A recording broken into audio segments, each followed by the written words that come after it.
Hello student, how are you? This is Anil Kumar, my YouTube channel Krishna institute of law Ghaziabad. आज की इस class में हम बात कर रहे हैं इद्दत। इद्दत क्या है, इसका पर्पज क्या है, इद्दत का ड्यूरेशन क्या होता है, इद्दत के टाइप कौन से हैं और इद्दत के अंतर्गत रह रही महिला के राइट्स एंड ऑब्लिगेशन। तो सबसे पहले हम बात करते हैं इसके इंट्रोडक्शन।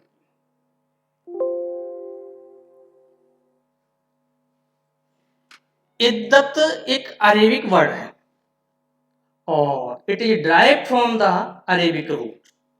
इसका मतलब होता है टू काउंट और to number. It refers to the counting of days और months which a woman is required to wait before remarrying। कहने का मतलब है ये एक मैंडेटरी वेटिंग पीरियड है किसी मुस्लिम महिला के लिए, जैसे या तो जो तलाकशुदा है या फिर जिसके हस्बैंड की डेथ हो गई है, तो उसे ये समय ऑब्जर्व या इसका पालन करना ही होता है। और ये कब आता है समय, यानी after the dissolution of her marriage either by divorce और the death of her husband. It is a period of restraint during which she can not remarry. यानी ये वो समय होता है जब तक ये समाप्त नहीं हो जाएगा, जब तक ये चल रहा है तब तक वो रीमैरी नहीं कर सकती है। नेक्स्ट, इसका पर्पज क्या है?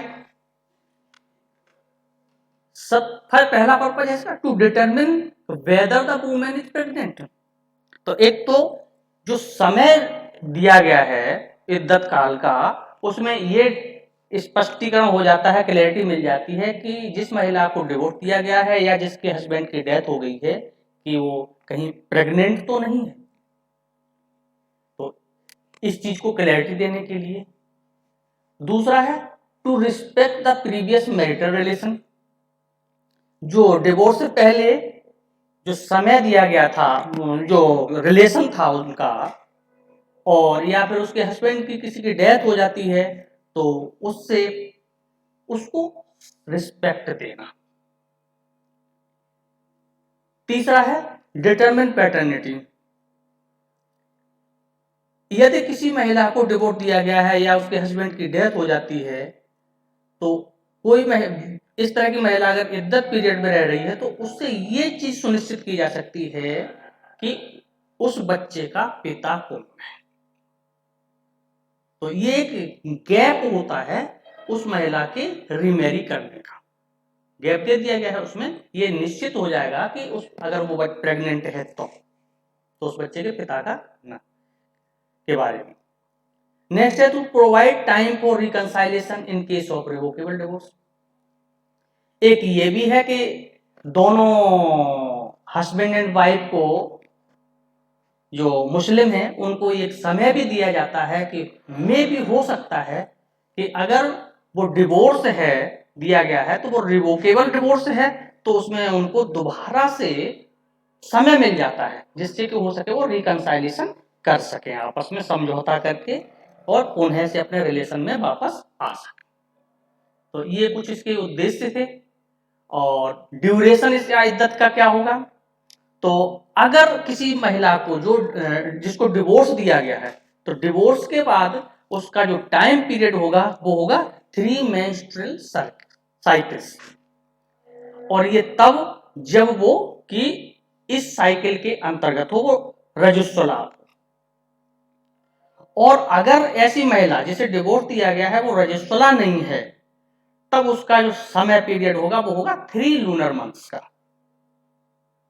और अगर वो ऐसी महिला प्रेग्नेंट है तो दोनों ही स्थितियों में अगर चाहे उसे तलाक दिया गया हो या उसके हस्बैंड की डेथ हो गई हो तो उस बच्चे के जन्म तक उसे इद्दत में रहना पड़ेगा।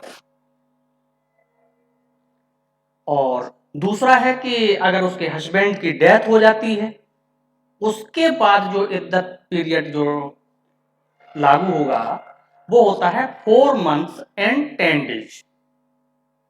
और या फिर अगर ऐसी महिला जो कि मैं पहले भी बता चुका हूं प्रेग्नेंट है, तो बच्चे के जन्म तक वो इद्दत काल में रहेगी। नेक्स्ट है टाइप ऑफ इद्दत।